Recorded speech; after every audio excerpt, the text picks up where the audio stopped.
La configuration des classes se fait depuis le tableau de bord via le menu Dossier projet, Dossier EPS, puis le module Classe.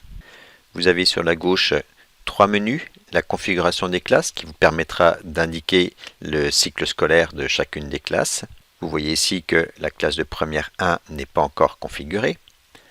L'organisation des classes va vous permettre d'indiquer la liste des enseignants qui encadrent chacune des classes.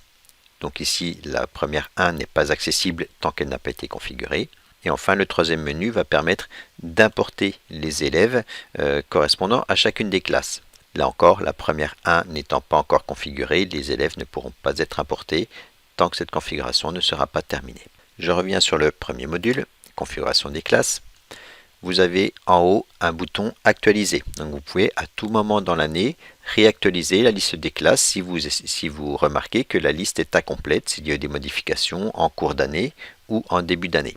Le clic sur actualiser va chercher directement sur les bases du rectorat la nouvelle liste à jour des classes. Si jamais vous avez un message d'erreur indiquant que cette manipulation est réservée au coordonnateur, vous pouvez soit demander à votre coordonnateur EPS de réaliser cette manipulation, soit temporairement retourner sur votre fiche professeur, activer la fonction coordonnateur EPS, puis vous reviendrez sur cette fenêtre pour actualiser la liste des classes. Évidemment, si vous n'êtes pas coordonnateur EPS, n'oubliez pas ensuite de retourner dans votre fiche professeur pour désactiver cette fonction.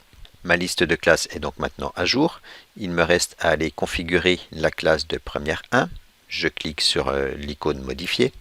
La première option est d'indiquer si les élèves de cette classe ont des cours EPS ou peuvent participer à l'UNSS. Donc pour pratiquement la totalité des classes, il faut cocher oui, puisque normalement tous les élèves peuvent à tout moment participer à l'UNSS. Il y aura peut-être des cas très particuliers, une erreur de saisie de classe par exemple, ou des cas très particuliers d'élèves qui ne pourraient même pas participer à l'UNSS. Il vous reste donc à indiquer le cycle scolaire de votre classe. Donc ici, c'est une première générale et technologique. Si jamais dans la liste proposée, vous ne trouvez pas le cycle scolaire, si par exemple en lycée, j'avais exceptionnellement une classe de 3e à gérer et que cette classe n'apparaît pas, on vous indique qu'il faudrait retourner dans la fiche établissement pour modifier la nature de votre établissement, donc vous reprécisez dans la fiche d'établissement si vous avez des classes de collège, de voie générale, de voie pro. Donc ici, je choisis première générale et technologique et je vais dans la liste des séries indiquer que c'est une première générale. J'enregistre. Ma classe est maintenant configurée. Donc notez bien que cette manipulation n'est à faire qu'une seule fois. L'année suivante, la classe de première 1 sera à nouveau considérée comme une classe première générale et technologique. Donc la configuration des classes n'est à faire qu'une seule fois dans la vie de PAC EPS. Pour organisation des classes, vous allez devoir indiquer quels sont le ou les enseignants qui encadrent cette classe. Donc cette manipulation est à refaire chaque année. Ici, je prends ma classe de première 1. Je vais dans Modifier. Dans les options d'organisation, vous avez deux paramètres, le mode de fonctionnement et les professeurs qui encadreront cette classe. Alors, dans le mode de fonctionnement, vous avez trois modes proposés.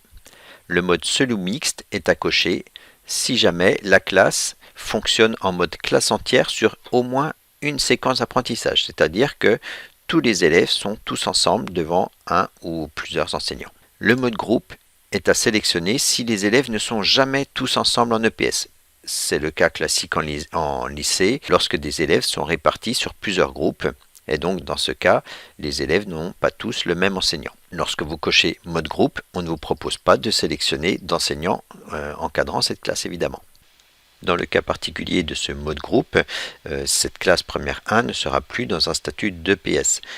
Je vais donc devoir ensuite créer manuellement divers groupes pour repréciser la structure EPS permettant de placer mes élèves dans ces groupes. Donc si mes élèves sont mélangés dans les classes première 1, première 2, première 3, je vais devoir ensuite créer X groupes pour indiquer quel enseignant encadre quel groupe d'élèves.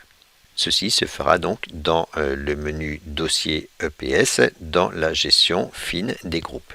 Le troisième mode, mode classe sans professeur d'EPS, indique que les élèves n'ont pas d'EPS. Il peut s'agir de classes post-bac par exemple, ou lorsque l'EPS est encadré par une autre personne, par exemple les classes de SECPA en collège. Alors si je prends mode seul ou mixte dans mon cas, je vais pouvoir sélectionner l'enseignant ou les enseignants qui encadrent cette classe. On peut par exemple avoir la classe encadrée par un enseignant le mardi et par un autre enseignant le jeudi. Lorsque ma sélection est faite, je clique sur enregistrer. Ma classe est maintenant configurée totalement. Je peux, lorsque j'ai configuré et indiqué le mode d'organisation de chacune des classes, aller dans le menu importation des élèves. N'allez pas dans importation des élèves tant que vous n'avez pas configuré l'intégralité de l'établissement. Dans la liste des classes, la coche verte indique que chacune de mes classes est correctement configurée et donc va pouvoir être importée. Je clique maintenant sur Importer. Cette procédure d'importation est à faire donc à chaque début d'année scolaire et en cours d'année, vous pouvez également refaire cette importation si des élèves ont quitté l'établissement ou ont changé de classe par exemple.